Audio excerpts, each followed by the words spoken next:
안녕하세요. 매일 새로운 사연을 전하는 읽어주는 사연 라디오입니다. 구독과 좋아요, 많은 공유 부탁드립니다. 오늘의 사연 시작하겠습니다. 안녕하세요. 2년 전 결혼한 30대 여성입니다. 남들이 보기엔 아직 한참 좋을 시기겠지만 이렇게 표현하고 싶지 않지만 가난하고 염치 없는 시댁 때문에 남편과 헤어지려고 해요.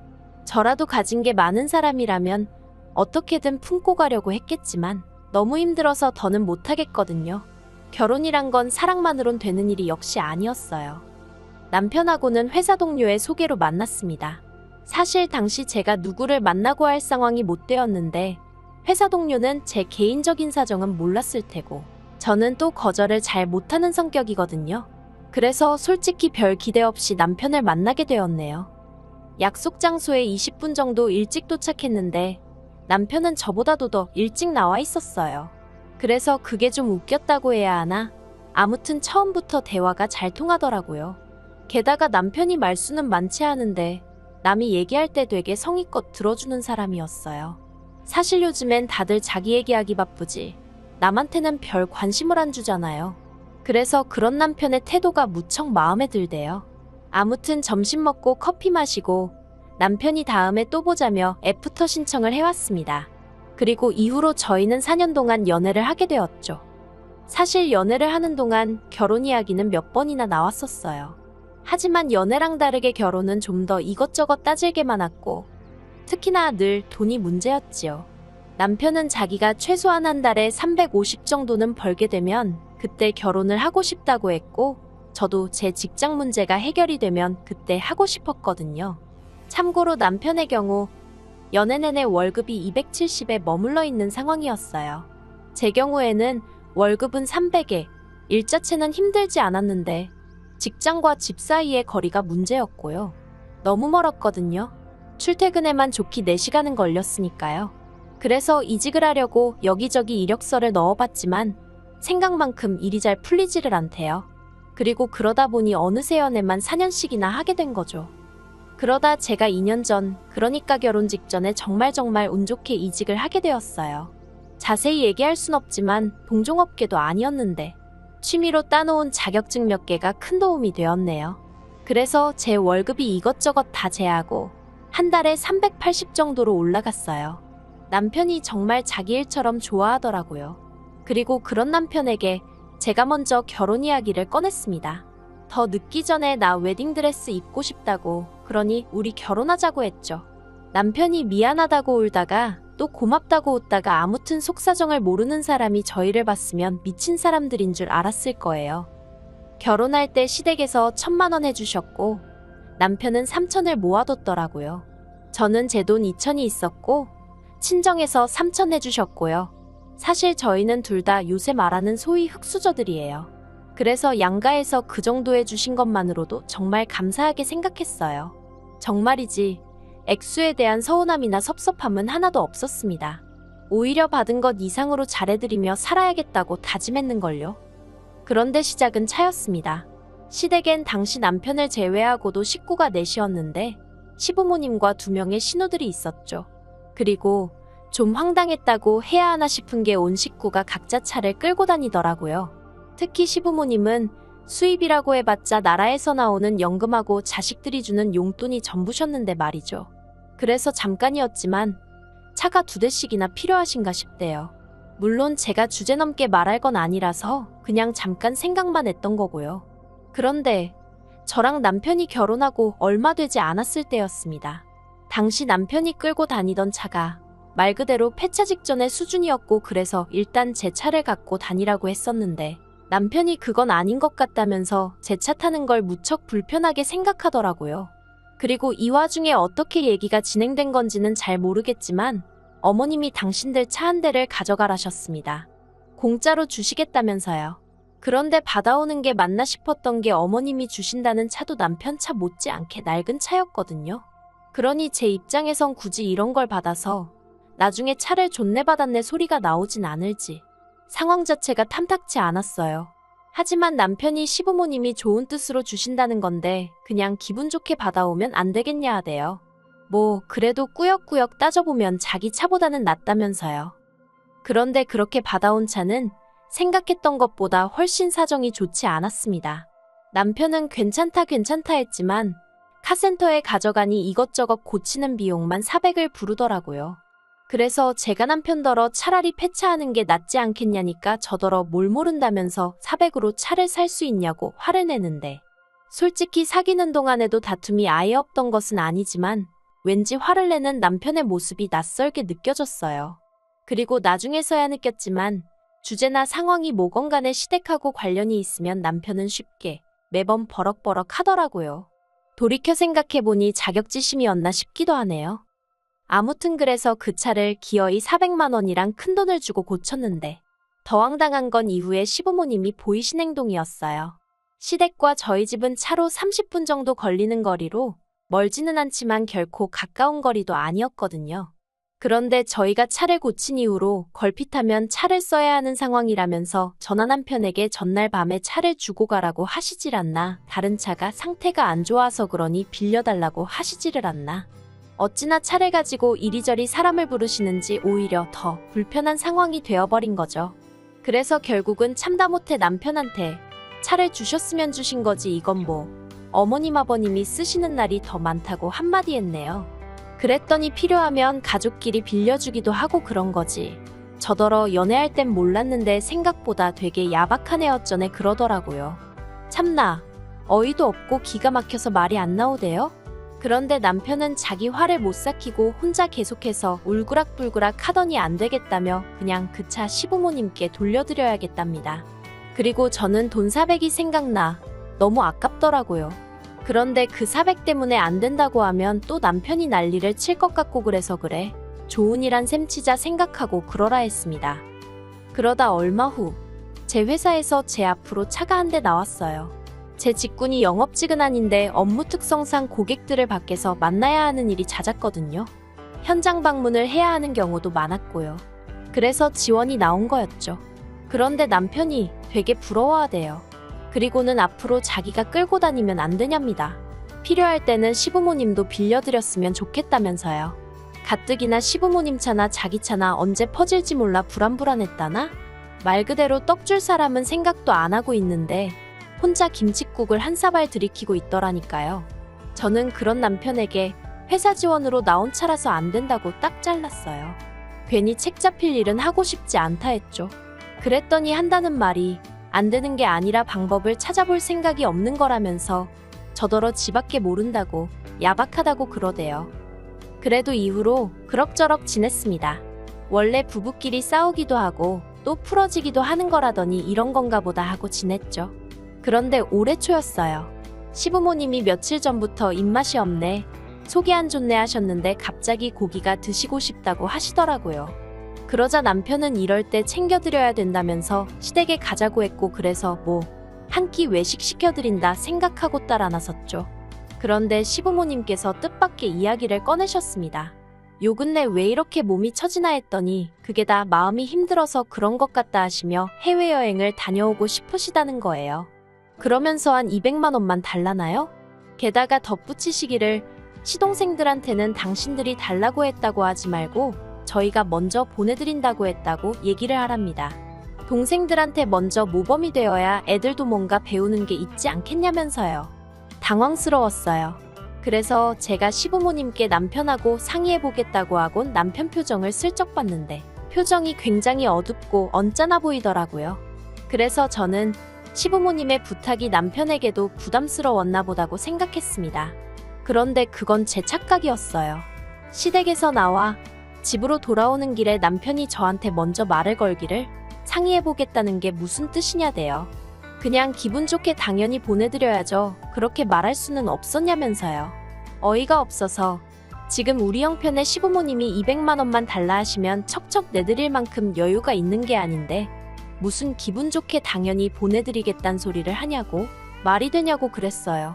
그랬더니 남편이 시부모님은 이날이 때까지 제대로 어디 놀러도 못 다니고 사셨는데 불쌍하지도 않냐며 저한테 막 소리를 지르대요. 이때는 저도 정말 화가 머리 꼭대기까지 나서 나 때문에 여행을 못 다니셨냐고 왜 나한테 짜증이냐 그랬어요. 그리고는 여행 보내드릴 거면 당신 능력으로 보내드리던지 알아서 하라고. 이건 뭐 상의도 아니고 무조건 나만 나쁜 사람을 만드니 대화하고 싶지 않다 했습니다. 그랬더니 남편이 저더러 진짜 못됐다면서 친정에 하는 거랑 너무 비교된다나요? 사실 그 무렵 친정 부모님이 여행을 다녀오셨어요. 해외도 아니고 제주도로요. 그리고 자식된 입장에서 그래도 모처럼 여행을 가신다는데 말로만 잘 다녀오세요 하기가 그렇더라고요. 그래서 제가 30만 원 챙겨드렸습니다. 솔직히 결혼한 이후로 친정 부모님이 저희에게 물질적으로 잘해주신 건 없었어도 틈틈이 저희 남편이 좋아한다 하니까 김치도 보내주시고 비싼 건 아니어도 제철 과일도 보내주시고 그래서 모처럼 챙겨드려 봤어요. 하지만 30만 원 드린 거랑 해외여행 간다고 200만 원 내놓으라는 거랑 비교를 하는 건 말이 안 되잖아요. 그리고 이 일로 저는 저희 결혼 생활에 무척이나 회의감을 느끼게 되었습니다. 사실 청약통장 때문이긴 했어도 혼인신고도 안 한 상황이었는데 돈 관리도 따로 하자고 결론이 나버렸거든요. 그리고 이건 사실 조금 철없이 들릴 수도 있지만 일하는 스케줄도 저는 9시 출근 6시 퇴근이 기본이었던 반면 남편은 아무래도 직업 특성상 11시에 출근해서 10시는 돼야 집에 왔어요. 게다가 남편은 주말에도 출근을 하다 보니 같이 시간을 보낼 수가 없었죠. 그래도 연애 때는 남편이 어떻게든 짬을 만들어 저랑 시간을 보내려고 했었지만 결혼 후에는 그런 노력도 별로 없었고요. 물론 그걸 탓하는 건 아닙니다. 남편도 다 잘 살아보려고 그랬던 거니까요. 하지만 뭐랄까 자꾸 부딪히다 보니까 사소한 것도 서운해지고 이게 내가 그려온 결혼 생활이 아닌데 하는 생각이 점점 잦아지니 여러 가지로 감당하기가 힘들어지대요. 그리고 남편은 정말로 시부모님 해외여행을 보내드렸어요. 돈이 어디서 난 건지는 저도 모르죠. 자기 카드로 긁은 건지 어쩐 건지. 저도 더 알아봤자 스트레스만 받을 것 같아서 일부러 묻지도 않았습니다. 하지만 적어도 남편이 제 의사보다는 시부모님의 뜻을 더 중요하게 여긴다는 건 확실히 알게 되었고 그래서 크게 실망했던 게 사실이에요. 그러다 결정적으로 더는 이렇게는 못 살겠다, 헤어져야겠다 생각을 하게 된 건 지난주였습니다. 시부모님께서 물가도 많이 올랐는데 그렇다고 연금이 오르기를 하냐 너희가 주는 용돈이 오르기를 했냐 한참 동안 불평을 하시더니 도저히 안 되겠다며 이달부터 한 달에 50만 원씩 더 보내달라고 하시대요. 참고로 매달 30만 원씩 보내드리고 있었으니까 앞으로는 한 달에 80만 원씩 보내달라고 하신 거죠. 제가 너무 놀라서 그건 좀 무리라고 말씀을 드렸어요. 그렇게 해드리고 싶어도 그러다 보면 저희는 언제 집 사고 언제 애 낳고 하냐고 죄송하지만 저희 입장도 이해 좀 해달라고 말씀드렸죠. 그랬더니 시부모님이 그래 네 말도 맞는 말이다 하시면서도 그래도 둘이 버는데 늙은이들 쓰라고 그 돈 몇 푼을 더 못 주냐면서 서운하다 하시더니 남편더러 너도 그렇게 생각하냐 하시는데 남편이 저만 노려보고 있더라고요. 그리고 그런 남편하고 괜히 옥신각신 하고 싶지도 않고 그런 모습을 시부모님께 보여드리고 싶지도 않아서 나는 먼저 갈 테니 할 이야기 있으면 하고 오라고 했습니다. 그리고 저도 저대로 마음이 상해서 제 차 끌고 먼저 집에 왔어요. 집에 와서 남편이 저녁을 먹고 올 건가 어쩔 건가 생각하다 뭐 한다고 내가 그런 생각을 하고 있나 싶어서 먼저 저녁을 챙겨 먹었습니다.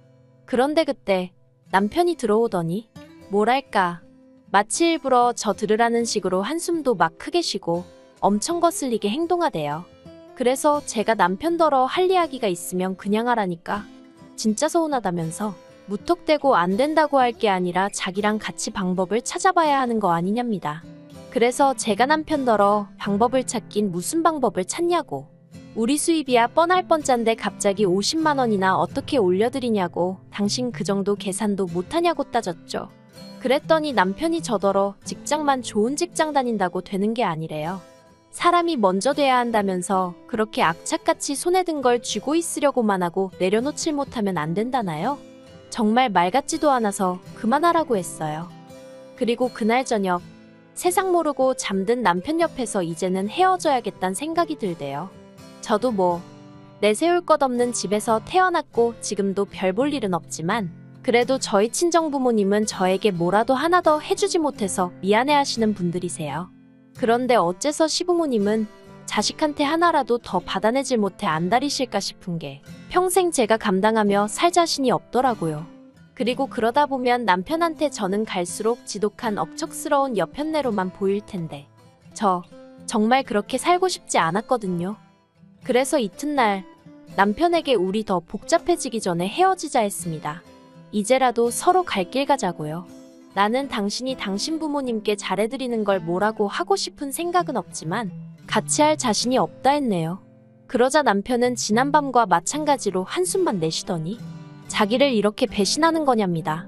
뭐라 할 말이 없었어요. 차라리 자기가 잘못했다 미안하다 했으면 저도 흔들렸을지도 모르겠는데 배신이라니. 더는 대화를 해봤자 소용이 없겠구나 싶어서 마음대로 생각하라고 했네요. 전세 계약은 어차피 얼마 후면 끝나서 집주인한텐 재계약 안 할 거란 얘기만 해뒀어요. 보증금 나오면 계산 똑바로 해서 각자 목 나누고 미련 없이 보내주려고요. 남편이 혼자 시부모님 생활비를 대가면서 살 수 있으려나? 잠깐 그런 생각도 들었는데 뭐 그거야 그쪽 사정이잖아요. 습관처럼 하던 남편이나 시댁 생각도 차차 기억에서 날려버려야죠.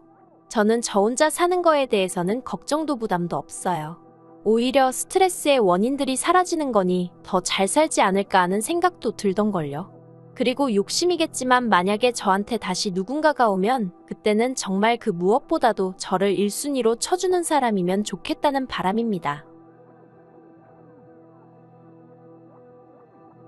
긴 이야기 들어주셔서 감사합니다. 오늘의 사연은 여기까지입니다. 구독과 좋아요, 알람 설정해주시면 앞으로 더 좋은 사연으로 찾아오겠습니다. 감사합니다. 안녕하세요. 매일 새로운 사연을 전하는 읽어주는 사연 라디오입니다. 구독과 좋아요, 많은 공유 부탁드립니다. 오늘의 사연 시작하겠습니다. 안녕하세요. 모진 시집살이와 허수아비나 다름없는 남편 때문에 이혼을 결심한 30대 여성입니다. 남편이 이제껏 잘 참고 살다가 왜 그러냐고, 나중에 시부모님 돌아가시고 나면 그 재산 다 우리 건데 아깝지 않냐는데, 이렇게 살다간 시부모님 돌아가시기 전에 내가 먼저 죽게 생겼다 했습니다. 그리고 그 재산 맨날 입으로만 땅이 얼마고 아파트가 얼마고 솔직히 믿음도 안 가요. 그렇게 팔기만 하면 다 돈인데 어째서 매번 아들 며느리 주머니 털어갈궁리만 하시는 건지. 아무튼 그동안의 세월을 모두 쓰자면 너무 길어질 것 같지만 그래도 한번 적어보겠습니다. 이래야 제 속에 쌓인 울분이 좀 풀리지 않을까 싶거든요. 남편과는 대학교 CC였어요. 남편은 저보다 3살 연상으로 졸업을 앞두고 있었죠. 저희는 누가 먼저랄 것 없이 서로한테 끌렸고 그렇게 연인 사이가 되었습니다. 그런데 부끄러운 이야기지만 조심한다고 조심했음에도 불구하고 제가 임신을 했더라고요. 너무 당황스러웠죠. 상황이 상황인지라 기쁘고 그런 것도 느낄 새가 없었고 그저 이 일을 어떻게 해결해야 하나 그 생각만 들대요. 낳아서 키운다는 건 가당치도 않다고 생각했으니까요. 그렇게 이틀을 꼬박 밤을 샜고 어쨌든 남편에게 말은 해야겠다 싶어서 남편을 만났습니다. 그런데 왜인지 만나자마자 감정이 주체가 안 되더라고요. 그래서 한참을 그렇게 영문도 모르는 남편 앞에서 눈물을 쏟아내곤 임신 사실을 고백했어요. 그리곤 걱정 말라고 지울 거라고 덧붙였죠. 그런데 남편도 당연히 지우자고 할 줄 알았는데 남편이 울며 불며 매달리는 거예요. 자기가 무슨 수를 써서라도 책임지겠다고, 그러니 지우지 말고 낳아서 키우자고요. 그리고 그런 남편을 보니 굳게 먹었던 제 마음이 흔들리대요. 이 사람을 믿고 한번 따라가 볼까 싶었달까요. 사실 저는 배경이 좋지 않아요. 더 정확히 말하자면 가정환경이 불우했다고 해야겠네요. 제 이야기를 조금만 해보자면 저희 친정부모님은 제가 중학생일 때 이혼을 하셨고 이후로 저는 친정어머니와 지내기 시작했어요. 그리고 솔직히 친정어머니와 지내는 건 쉬운 일이 아니었습니다. 평생을 전업주부로 사시던 어머니셨으니 갑자기 당신이 나가서 돈을 벌어야 한다는 사실 자체를 받아들이기 힘들어 하시는 눈치셨죠. 당신 딴에는 어떻게든 살아보시려고 이일저일 해보시는 듯 했는데 왜인지 오래 버티질 못하셨고요. 아무튼 상황이 그렇다 보니 제 스스로가 어머니께 큰 짐덩어리처럼 느껴지대요. 그러다 제가 고등학교에 들어가던 해 친정어머니가 재혼을 하셨습니다. 제 또래의 딸을 둔 남자분이셨는데 어머니가 많이 의지를 하시는 눈치였어요. 하지만 그것보다 더 저를 괴롭게 한 건 그분 딸이 몸이 많이 아팠거든요. 남의 도움 없이는 거동도 불편해했고요. 그런데 그 딸의 수족 노릇을 제가 해줬음 하더라는 거예요. 저희 어머니가 그러더라고요. 제가 그 딸한테 잘해주면 그분한테 당신 체면이 설 것 같다나. 그런데 저는 그런 어머니에게 솔직히 너무 실망을 했습니다.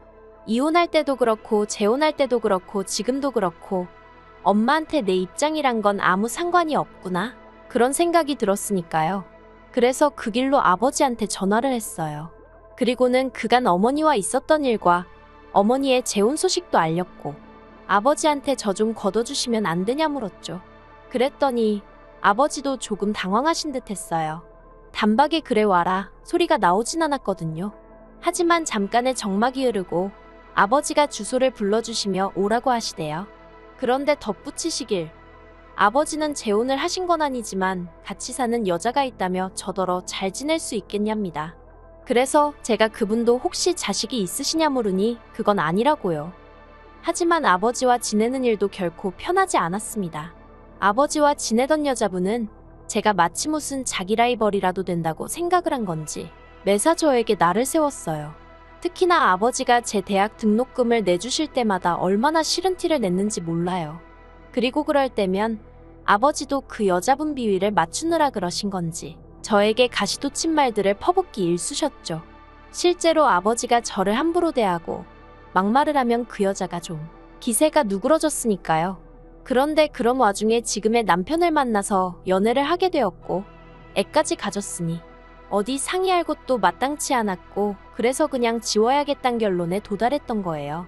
그런데 남편이 자기만 믿고 따라오라 하니 솔직히 제 인생에서 부모조차 그런 말을 해준 적이 없었으니 그런 남편이 얼마나 고맙고 듬직했는지 몰라요.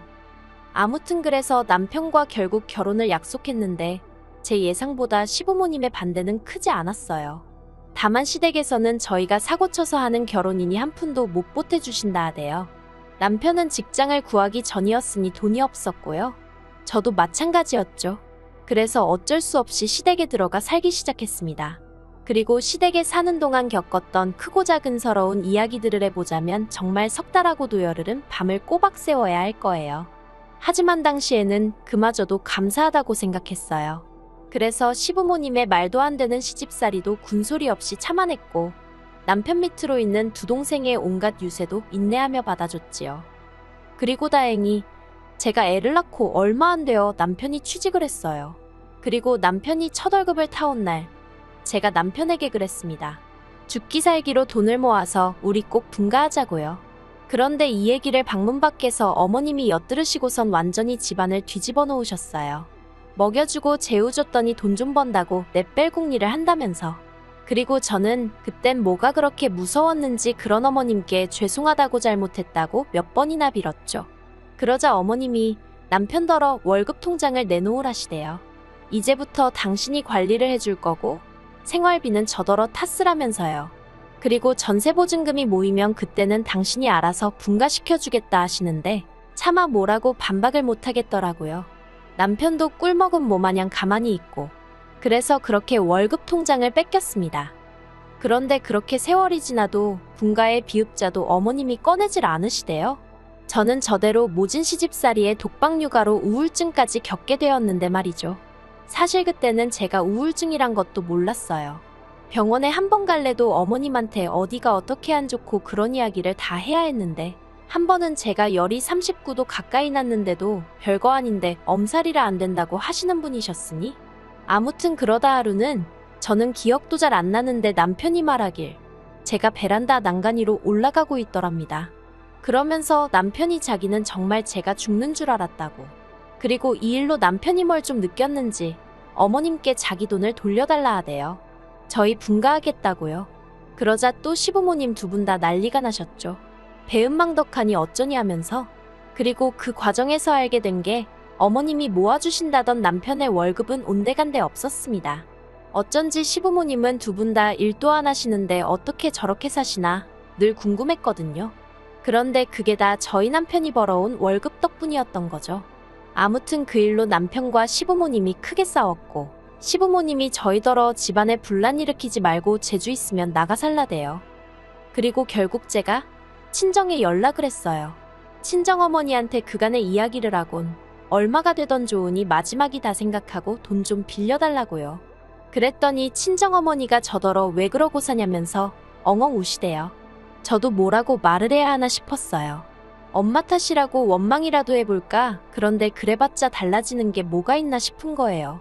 그래서 그냥 저도 엉엉같이 울었습니다. 친정아버지 반응도 비슷했어요. 애비 노릇을 못해줘서 미안하다고. 아무튼 그래서 어찌저찌 2,500만 원이란 돈을 마련했고 그렇게 저희가 분가를 했습니다. 그런데 저희가 분가를 하고 나니까 그때부터 어머님이 매일같이 전화를 하셔서는 사람을 집요하게 괴롭히시대요. 니네만 잘 먹고 잘 살면 다냐면서. 가족들은 안중에도 없냐 별의별 억지를 쓰셨죠. 그리고는 급기야 남편이 받아오는 월급의 절반을 요구하셨어요. 당신들도 먹고 살아야 할 거 아니냐면서. 그리고 결혼도 안 한 동생들은 저렇게 내버려 둘 거냐. 그래서 제가 친정의 돈도 갚아야 하고 안 된다고 했거든요. 그랬더니 친정에서 너한테 해준 게 뭐가 있냐면서 막말로 너 배불러 오고 애 낳고 몸조리하고 그럴 때 네 옆에 네 애미가 있었냐 내가 있었냐. 솔직히 옆에 계셨던 분이 어머님이었던 건 사실이었죠. 다만 저를 위해 있어주신 게 아니셨지만요. 하지만 이런 이야기까진 안 했고 아무튼 월급의 절반씩이나 드릴 수는 없다고 했어요. 그리고 결국 달에 30만 원씩 드리는 걸로 합의를 봤는데 저더러 이기적인 X라고 하시대요. 하지만 그래도 분가 후에는 일이 좀 잘 풀려갔어요. 아이는 어린이집을 보내고 저도 그 사이에 아르바이트를 시작했거든요. 그랬더니 돈이 곧잘 모여서 애 유치원 들어갈 때쯤에는 그래도 남들 하는 거 흉내는 내고 살게 되대요. 게다가 어쨌든 신우랑 시동생 다 대학 졸업하고 자기 밥벌이까지 하게 되었으니 시댁에 들이던 생활비도 줄였죠. 물론 덕분에 한바탕 난리가 났었습니다. 이번엔 시부모님 뿐만 아니라 신우까지 가세를 해서 아주 발악을 하더라고요. 저만 아니었으면 자기 오빠 훨씬 좋은 여자 만나서 더 잘 살았을 거고 그 여자가 자기 집에 엄청 잘했을 거라면서요. 그래서 저도 신우더러 나도 그때 임신만 안 했으면 이렇게 살 일은 없지 않았겠냐고 했어요. 막말로 내가 시댁에 와서 뭘 그렇게 받고 누리며 살았냐고요. 그리고는 이제 더는 시댁에 아무것도 안 하겠다 했습니다. 홧김에 한 말이었지만 진심이었어요. 그리고 그 일로 시댁과 연을 끊다시피 하고 살았는데 사실 제 마음만 그랬지 남편은 남편대로 계속해서 저 몰래 시부모님께 용돈도 드리고 동생들도 챙기고 한 거 알아요. 알지만 큰 소리 내기 싫어서 말을 안 했을 뿐이죠. 그리고 그러던 와중 신우가 갑자기 언니 잘 지내냐 하면서 수작을 부리며 연락을 해왔습니다. 그리고 아니나 다를까 용건이 있더군요. 자기가 곧 시집을 가는데 남자 쪽에서 지불해오니까 자기도 한 5천은 들고 가야 될 것 같다면서 저더러 오빠랑 상의해서 돈 좀 마련해달라나요? 아무래도 남편한테만 말해서 될 일이 아닌 것 같으니 나한테 연락을 한 거겠지 싶으면서 괘씸하고 한편으론 어림없다 싶었죠. 그런데 남편이 해주자는 거예요. 그거 안에 가면 평생 눈치 보고 살지 않겠냐면서. 그래서 그거 해줬다간 너 죽고 나 죽는 거라 했어요.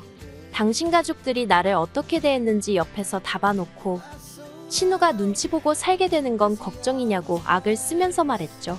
그래서 결국 신우 시집 갈 때 한 푼도 안 해줬어요. 그랬더니 결국 시부모님께서 사시던 집 팔고 시동생이랑 셋이 전세로 이사가 돼요. 신우는 시집 갔고요. 제가 남편더러 겉보라고 다 방법이 있으면서 왜 우리한테 그러시는 건지 모르겠다 했습니다. 그랬더니 남편이 저더러 지독하다대요. 그러다 지난 겨울 그간 겨우겨우 모은 돈에 대출 좀 껴서 마침내 아파트 하나를 샀어요. 방 3개, 화장실 2개, 남편과 저 그리고 저희의 3식구.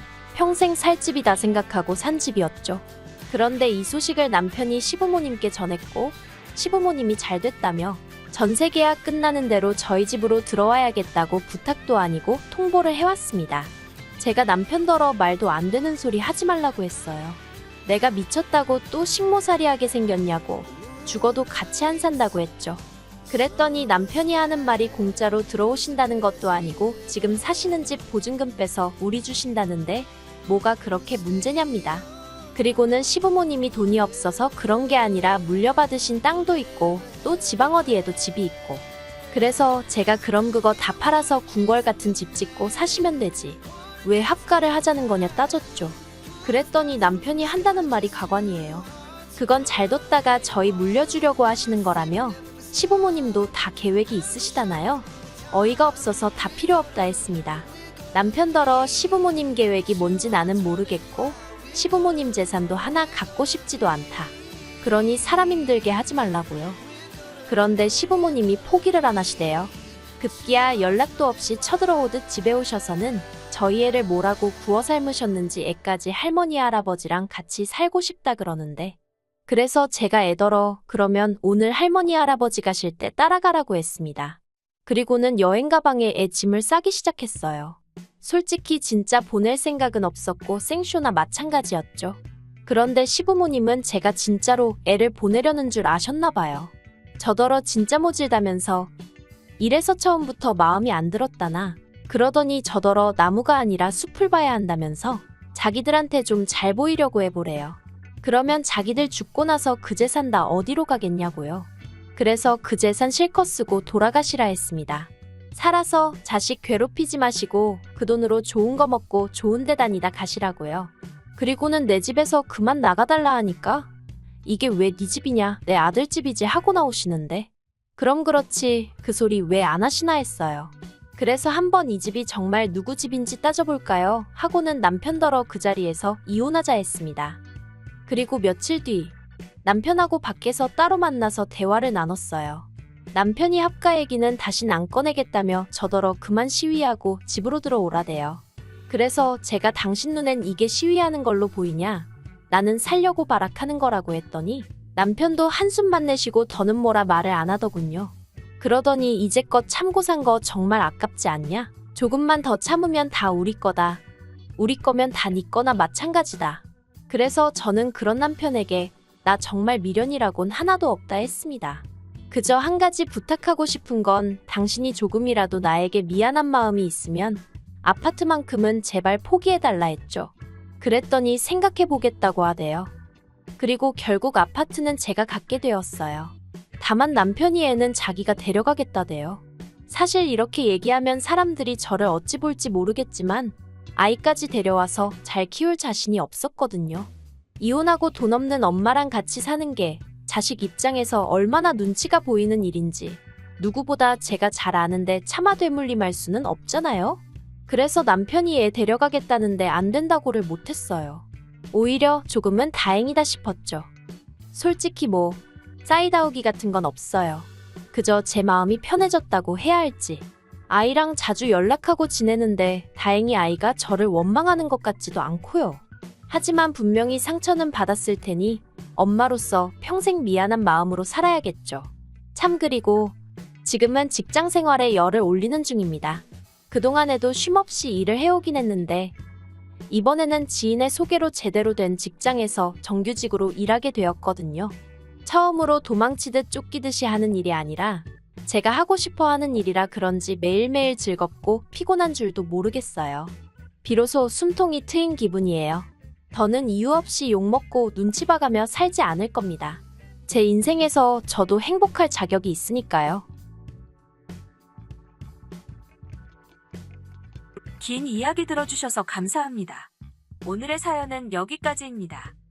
구독과 좋아요, 알람 설정해주시면 앞으로 더 좋은 사연으로 찾아오겠습니다. 감사합니다. 안녕하세요.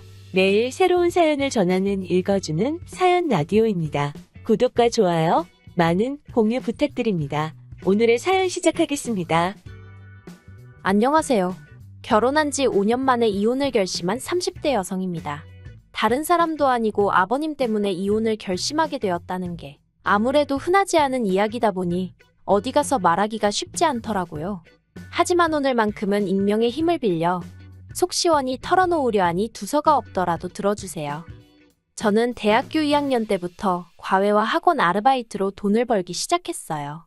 친정 형편이 넉넉지 않다 보니 용돈이며 등록금이며 전부 다 제가 알아서 해결해야 했거든요.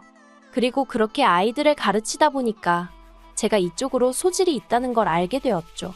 그래서 졸업 후에 저는 본격적으로 학원가에 뛰어들었고 덕분에 나이에 비해 금방 자리도 잡고 이름도 알리게 되었네요. 그리고 그 과정에서 지금의 남편도 소개를 받게 되었고요. 남편과 저를 만나게 해준 사람은 다름 아닌 제 학생의 학부모였어요. 그래서 솔직히 한참 일에 열 올리던 시기라 누구를 소개받고 싶은 생각은 추호도 없었는데 차마 거절을 할 수도 없었죠. 그래서 밥이나 먹고 오자 그 생각으로 나간 자리였는데 생각보다 남편과 말도 잘 통하고 여러 가지로 비슷한 구석이 많더라고요. 그렇게 이후로 얼마 지나지 않아 저희는 연애를 시작했고 연애 1년 만에 결혼 이야기까지 주고받게 되었어요. 당시 저는 32이었고 남편은 저보다 6살이 많은 38이었는데 하루는 문득 남편은 뭐 한다고 38이 되도록 장가도 안 갔을까 싶더라고요. 그래서 남편에게 혹시 결혼을 생각하던 여자는 있었냐 물었더니 역시나 있었답니다. 30 초반에 한 명 있었는데 시부모님이 워낙에 반대를 하셔서 결혼을 못했다대요. 그래서 왜 반대를 하신 거냐 물었더니 자기 생각에 아버님은 좀 고분고분한 며느리를 보고 싶어 하셨는데 그 여자 성격이 그렇지가 않아서 그러셨던 것 같다나요. 하지만 그것도 다 옛날 말 아니겠냐며 지금 아버님 연세가 70이 넘으셨다고. 그리고 자기가 중간에서 역할을 잘할 거니까 전 아무 걱정도 할 게 없다대요. 그래서 그러냐 하고더는 이것저것 따지지 않았어요.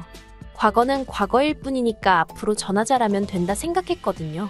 실제로 그때까지 아버님하고 비록 두어 번 만난 게 전부였지만 딱히 저한테 어렵게 하신 것도 없었기도 하고요. 하지만 결혼식을 올리고 얼마 안 가 아버님하고의 관계는 서서히 어긋나기 시작했습니다. 시작은 집이었어요. 원래는 시댁에서 집을 해준다 하셨고 저는 친정이 넉넉치 않았기에 감사한 마음이 컸죠. 그런데 청첩장까지 나온 마당에 아버님께서 원래는 당신 아들이 내년이나 내후년에 장가를 갈 줄 알았는데 갑자기 오래 간다고 하니 돈을 마련하기가 어렵다 어떻다 하셨고 그래서 식을 올리고도 당장 살림을 합치지 못했어요. 한동안 저는 계속해서 혼자 오피스텔에서 지내고 남편은 시댁에서 지내는 상황이었죠. 그런데 그렇게 지낸 지 한 달쯤 되어 갈 무렵 아버님이 저를 부르시더니 제가 사는 오피스텔 보증금은 얼마냐 물으셨습니다.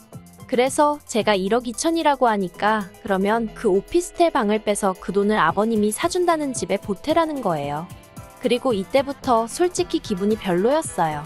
집을 해주신다는 말만 철석같이 믿고 그래서 없는 형편의 친정에서 현금에 단만 2천에 남편 앞으로 10돈짜리 금목걸이도 해주셨는데 갑자기 집 사는데 제 돈을 보태라고 하니 황당할 수밖에요. 그리고 사주신다는 집이 1억 8천짜리 오래된 빌라라는 걸 알게 되자 더 화가 날 수밖에 없었습니다. 결혼 전엔 4억이 넘는 아파트를 콕 집어 말씀하셨으니까요. 그래서 제가 그냥 저랑 남편 둘이서 알아서 집을 마련하겠다 했어요. 그랬더니 아버님은 그때부터 제가 당신을 무시했다 어쨌다며 난리를 치시더니 이후로 번번이 저만 보면 말 그대로 시비를 못 걸어서 안달이셨습니다. 한편 남편은 남편대로 나이가 있다 보니 하루빨리 애를 갖고 싶어 했어요.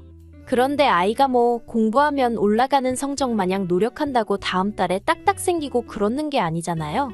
그렇게 1년이 흘렀고 시부모님 특히나 아버님이 밭이 안 좋아서 그런 거 아니냐며 어지간히 저를 구박하셨습니다.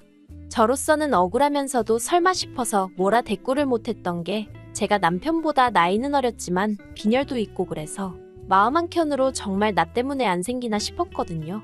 그래서 사실 병원도 못 가고 소가리를 오래 했어요. 병원에 갔다가 정말 나 때문이라고 하면 어떻게 하지 싶어서요. 그러다 결국 결혼한 지 2년차 되던 해에 아버님이 남편 사촌 결혼식에서 그것도 온 친지들이 모인 자리에서 당신 며느리인 저는 밭이 아주 말라 비틀어졌다는 몹쓸 말을 하시며 저에게 모욕감을 주셨습니다. 그나마 그 자리에 있던 몇 어른들께서 노망이 났냐 왜 며느리한테 그런 소리를 하냐며 저 대신 한 소리 해주시긴 했지만 어찌나 치욕스럽던지요. 그래서 남편과 함께 바로 병원을 찾았고 그 병원에서 저는 생각지도 못한 이야기를 들었어요. 제 난소 나이는 31인 반면 남편 정자는 하위 4%라고 했거든요.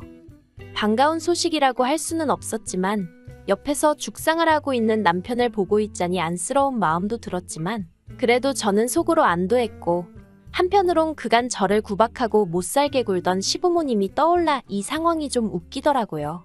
그리고 이 소식은 당연히 시부모님 귀에도 들어갔죠. 그런데 시부모님은 도통 믿지 못하시는 눈치였어요. 당신 아들이 얼마나 건강한데 그럴 리가 있냐면서? 그리고는 급기야 저더러 네가 문제가 있는데 말하면 쫓겨날까봐 내 아들하고 짠 거냐 소리를 하시질 않나? 의사가 돌팔이 같다고 하시질 않나. 휴. 지금 생각해보니까 저 정말 등신처럼 별소리를 다 들으면서도 버티고 있었네요. 하지만 아무리 시부모님이 부정을 하셨어도 남편에게 문제가 있는 건 사실이었고, 그래서 결국 저희는 시험관 시술을 시작했습니다.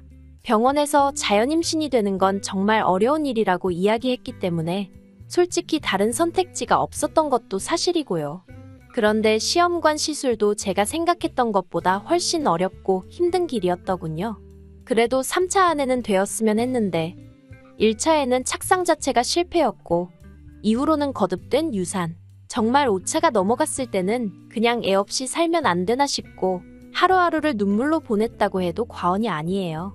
그리고 6차 시도 때는 남편에게 정말 마지막이라고 했습니다. 이번에도 안 생기면 그냥 없이 살던지 이혼을 하던지 어느 쪽이든 결단을 내리자고 했죠. 그런데 정말 기적처럼 제가 임신을 했습니다.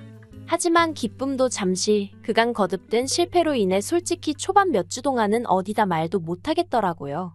그래서 남편하고 둘만 알고 있다가 안정기라 불리는 12주차에 들어서고 나서야 조심스레 친정과 시댁에 알렸죠.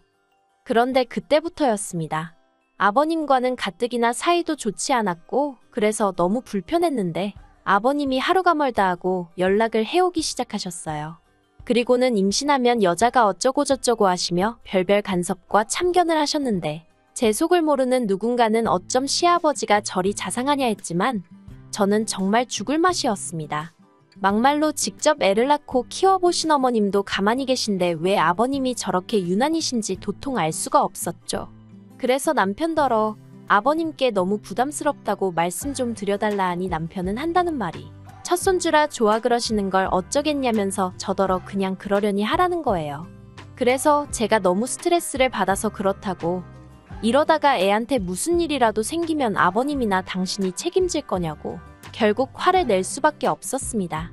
그리고 그렇게까지 제가 이야기를 했더니 남편도 아차 싶었는지 그제서야 아버님을 단속하는 듯 했죠. 그리고 시간이 흘러 예정일보다 일주일 빨랐던 주말 아침이었어요. 아침에 일어나서 화장실에 가는데 뭔가 주룩하는 느낌이 들어 아래를 보니 양수가 터졌더라고요. 놀라서 남편을 깨우고 그대로 119를 불러 평소 다니던 병원 응급실로 향했습니다. 그런데 이게 웬걸요. 양수까지 터졌으니 금방 아이가 나와줄 줄 알았는데 촉진제까지 맞았는데도 무통주사를 맞았는데도 여전히 죽을 만큼 괴로웠고 아이는 안 나오고 그래서 수술해달라고 했습니다. 옆에 있던 남편도 수술에 동의한다 했고요. 그런데 나중에 들으니 시부모님이 특히나 아버님이 아주 난리도 아니셨답니다. 당신 며느리 수술만 시켰다간 의사고 나발이고 다 가만 안 둘 거라면서 병원에서 말 그대로 행패를 부리셨던 모양이에요. 그리고 아니나 다를까 제가 출산하고 이틀째 되던 날 시부모님이 병원에 오셨는데 아버님이 저더러 너같이 무책임한 엄마가 세상에 어딨냐며 어떻게 수술할 생각을 했냐고 괘씸하네 어쩌네. 이때 새삼 가진 거 없는 친정부모님이 원망스럽더군요. 나도 믿을 만한 친정이 뒤에 딱 버티고만 있어주면 한번 들이받아 보겠는데 하는 마음도 들고. 아무튼 그렇게 아이를 낳았는데 아버님의 간섭과 참견은 끝이 없었습니다. 조리원을 퇴소하고 집에 와서 몸조리를 하던 시기였는데 시부모님이 걸핏하면 연락도 없이 저희 집에 찾아오기 시작하셨죠. 그나마 100번 양보해서 두 분이 같이 오시면 차라리 나았어요. 아버님이 혼자 오실 때는 정말 미치겠더라고요. 모유수유도 해야 하고 기저귀도 갈아야 하고 그 밖에도 정말 할 일이 많은데 아버님이 떡하니 거실 한가운데 앉아 계시니 환장하겠더라니까요. 그러다 저희 딸 100일 조금 넘었을 때였어요. 전부터 불안해서 웬만하면 아버님이랑 애랑 둘만 두는 법이 없었는데 그날은 제가 계속 배가 아픈 거예요. 어떻게든 참아보려고 했는데 참아지지도 않고 그래서 어쩔 수 없이 화장실에 가느라 잠깐 자리를 비웠습니다. 그날은 그래도 어머님도 옆에 계셨기 때문에 무슨 일이 있을 거라곤 생각을 안 했죠. 그런데 얼른 화장실에서 일 보고 나왔더니 그새 그 어린애를 붙들고 아버님이 다리를 잡아 뽑고 계시는 거예요. 키 커야 된다면서. 그래서 제가 하지 마시라고 했더니 너 닮아서 짜리몽땅하면 어디다 쓰겠냐고 그러니까 이렇게 해줘야 된다나요? 어이가 없었죠. 저도 키가 큰 건 아니었지만 남편이야말로 남자 평균 키에도 못 미치는 수준이었으니까요. 하지만 그런 걸 따지고 있을 때가 아니었으니 제가 아이를 안아들고는 그만하시라고 했어요. 그랬더니 아버님이 저더러 자기가 자기 손녀한테 무슨 안 좋은 짓이라도 한 것 마냥 저런다고 싸가지가 없다며 그냥 그대로 집에 가버리셨죠. 물론 며칠도 지나지 않아 아무 일도 없었던 것처럼 다시 저희 집을 드나들기 시작하셨지만요. 그러다 한 번 더 저를 경악해 한 일이 있었으니 그날은 저도 남편도 그리고 시부모님도 다 집에 있었습니다. 그래서 제가 아무래도 아버님에 대한 경계태세라고 해야 할지 아무튼 마음을 좀 놓고 있었죠. 어머님이 점심 차리자 하셔서 같이 부엌으로 향했고 정신없이 밥하고 국 끓이고 있는데 갑자기 저희 애 우는 소리가 들리더라고요. 아니 애 아빠인 남편이 아버님이랑 같이 애를 보고 있는데 애가 왜 울지 싶어서 냅다 안방으로 달려갔습니다. 그랬더니 남편은 애 옆에서 자빠져 잠이나 자고 있고 아버님은 황급히 뭔가를 숨기시는데 애 코에 뻘겋게 자국이 나 있는 거예요. 놀란 제가 아버님더러 애한테 무슨 짓을 하신 거냐 저도 모르게 소리를 질렀어요. 그러자 아버님께서 하시는 말씀이 하도 지 애미 닮아서 콧대가 납작쿵이길래 그거 좀 높여주려고 했다나요. 그리고 화를 내시는 아버님 뒤로 뭔가 툭 떨어지는 소리가 나대요. 그리고 그걸 제가 낚아채보니 세상에 빨래집게였습니다. 빨래집게로 이제 태어난 지 반년 된 손녀 코를 찝어두려고 하셨던 거죠. 빨래집게까지 보고 나니 제가 어떻게 제정신일 수 있었겠어요? 제가 아버님더러 정말 머리가 어떻게 되신 거 아니냐고 막말을 했어요. 전에도 그렇고 왜 태어난 지 얼마 되지도 않은 애 외모를 가지고 이 난리를 치시냐고 제발 좀 적당히 좀 하시라고 아주 악을 써댔죠. 제가 생각해도 며느리가 시아버지한테 해서는 안 되는 말이었다고 생각해요. 하지만 그때는 며느리고 시아버지고 다 떠나서 그냥 엄마로서 애를 지켜주지 못했다는 미안함이 컸고 아버님이 애 할아버지가 아니라 그냥 노망난 미친 영감탱이로 보였거든요. 그래서 이런저런 생각을 할 겨를이 없었던 게 솔직한 심정이에요. 그리고 이후로 남편과도 대판 싸웠고 어머님 아버님 두 분 다 저희 집에 못 오시게 했어요. 연락을 미리 하셔도 안 된다고 거절했고요. 한 번은 아버님이 술에 거하게 취해 오셔서 주사를 부리셨는데도 끝까지 현관문을 안 열어드렸죠. 그랬더니 한두 달 정도 지나니까 더는 뭐 연락도 없으시고 신경이 안 쓰였다면 거짓말이지만 그래도 안 보고 사니까 살만하대요. 그래서 어디다 말은 못했지만 앞으로도 계속 이런 식으로 살면 좋겠네 싶었죠. 그런데 남편은 아무래도 그런 저에게 서운했던 모양입니다.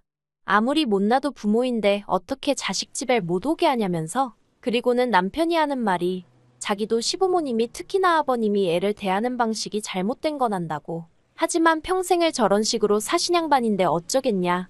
젊은 우리가 이해해야 된다. 애가 어떻게 된 것도 아니지 않느냐. 그런 말만 하는데 정말 열불이 터지더라고요. 그러다 이달 초였어요. 남편 생일이었는데 남편이 웬일로 자기가 분위기 좋은 식당을 예약해뒀다며 거기 가서 밥을 먹고 오자는 거예요. 그리고는 애는 자기가 이모님을 한 분 섭외해뒀다면서 몇 시간만 맡겨놓고 가자는데 이 인간이 제정신인가 싶더라고요. 그래서 제가 그래도 어떻게 애를 남한테 맡겨놓고 둘이서만 밥을 먹으러 가냐? 못 간다 했습니다. 그랬더니 남편이 또 서운한 애 어쩌네. 밥만 후다닥 먹고 오면 되지 않냐? 그리고 노쇼하면 10만 원 예약금 건 것도 못 돌려받는다며 어지간히 찡찡거리는 거예요. 그래서 어쩔 수 없이 이모님께 아이를 맡기고 남편과 외출을 하게 되었죠. 그런데 막상 남편하고 둘이 나오니 애 걱정이 돼서 정말 밥이 코로 들어가는지 입으로 들어가는지도 모르겠더라고요. 그래서 정말 서둘러서 집에 왔는데 남편이 차에 잠깐만 있다 가자며 절 집에 못 올라가게 하는 거예요. 그리고는 자꾸 어디다 문자를 하는데 너무 짜증이 나대요. 그래서 이것 좀 놓으라 하고 집에 거의 뛰어들어갔습니다. 그런데 비밀번호를 누르고 집에 들어갔는데 이모님인지는 보이지도 않고 그리고 그때 저희 안방에서 어머님이 나오시는 거예요. 어이가 없었죠. 그래서 제가 어머님 떨어 어머님이 왜 거기서 나오시냐 물었습니다. 어떻게 들어오신 거며 왜 오신 거며 황당해서 말도 잘 안 나오더라고요. 그리고 어머님은 그런 저에게 아들이 잠깐만 애 좀 봐달라고 해서 온 거지 뭐 너랑 싸우려고 온 거 아니다 그러시대요. 하지만 더 황당한 건 왜 이렇게 시끄럽냐 하며 어머님 뒤를 이어 아버님이 나오셨고 그제서야 어머님 아버님이 또 우리 애한테 무슨 짓을 하셨을지도 모르겠다는 생각이 퍼뜩 드는 거예요. 그래서 제가 정말 안방으로 뛰어들어갔어요. 그런데 다행이라고 해야 할지 일단 애는 얇은 이불을 덮고 잘 자고 있긴 했는데 어딘가 울다 지쳐 잠든 애 마냥 힘이 없어 보였달까요? 아무래도 엄마 아빠가 아니다 보니 서러웠나 보다 싶어서 마음이 좋질 않았죠. 그리고는 이불을 다시 잘 덮어주려는데 아니 세상에 저희의 양쪽 발목을 저희 남편 넥타이로 꽁꽁 묶어두셨더라고요. 제가 너무 놀라서 미친 듯이 그 넥타이를 풀어 헤치고 그래도 이 와중에 사진은 찍어뒀네요. 남편을 불렀습니다. 그랬더니 남편이 무슨 일이냐며 들어오고 뒤이어 시부모님이 따라 들어오대요. 제가 왜 에바를 묶어두셨냐고 소리를 쳤어요. 그러자 아버님이 니네 엄마 상견례 때 보니까 오다리더라며 그거 닮을까봐 일자다리 되라고 그래 놓으셨답니다. 그리고는 어찌나 당당하신지 순간 내가 이상한 건가 싶을 지경이었죠. 그래서 아버님더러 정말 아버님의 이상한 양육 방식에 진저리가 난다고 이제 저희 애한테 그만 관심 좀 끊어달라 했습니다. 그리고는 그 자리에서 남편에게도 당신도 시부모님인지 아니면 나랑 우리 딸인지 선택하라 했어요. 어디 괘씸하게 중간에서 이딴 상황을 만드냐고 정말 실망스럽다고 쏘아붙였죠. 그랬더니 남편이 어떻게 자식이 부모를 버리냐면서 저나 자기가 그러면 우리 딸도 나중에 우리한테 똑같이 그럴 거라나요? 어이가 없어서 그래 부모다 이거지 그러면 나랑은 살아서 뭐하냐고 이대로 헤어지자 했습니다. 그리고 남편에게 아버님이 그간 하신 행동들은 전부 다 아동학대로 경찰에 신고할 거라고 했죠. 사실 제가 다 적질 못해서 그렇지 뒤통수 이뻐져야 된다고 갓 태어난 애를 엎어두신 적도 있고요. 애 귀 잘 들리라고 그러는 거라며 귀를 접어서 눕혀놓지를 않나 온갖 엽기적인 행동들을 참으로 많이도 하셨어요. 그리고 처음엔 그래도 방식이 이상해서 그렇지 다 손녀에 대한 사랑이 커서 저러시는 거려니 하고 넘겼는데 언젠가부터 이건 아니다 싶어서 제가 나름대로 사진도 찍어두고 했었거든요. 그래서 남편에게 나는 증거고 뭐고 다 있으니 한번 해볼 테면 해보자 했습니다. 다만 깔끔하게 저한테 애하고 집 넘기고 협의 이혼해주면 아버님 신고하는 건 보류하겠다고 했죠. 그랬더니 남편이 저더러 또 하는 말이 평생 저렇게 살아온 분을 우리가 어떻게 뜯어고치냐며 그냥 그때그때 서로 대화로 풀어가면서 살자 그러는데 너나 실컷 그러고 살라 했습니다. 이러다 나도 내 딸도 제명에 못 죽을 것 같으니 너나 네 아버지 그 모 같은 성격 받아주면서 살라고요. 정말 대단한 효자 아닌가요? 앞으로 2번 다시 마주치는 일 없이 살자. 제발. 긴 이야기 들어주셔서 감사합니다. 오늘의 사연은 여기까지입니다. 구독과 좋아요, 알람 설정해주시면 앞으로 더 좋은 사연으로 찾아오겠습니다. 감사합니다.